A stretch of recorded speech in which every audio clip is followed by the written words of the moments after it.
לראות מה אני מרגיש אלייך כמה שבועות אחרי השיחה האחרונה. מה אני רוצה ממך?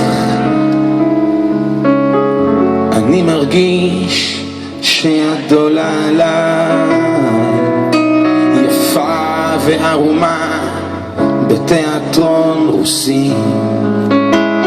איך שאני שונא אותך ככה, ולא היה לי טוב כשהייתי איתי. את רחוקה מלהיות קצת שקט בשבילי. אני כועס ומקווה שתחשבי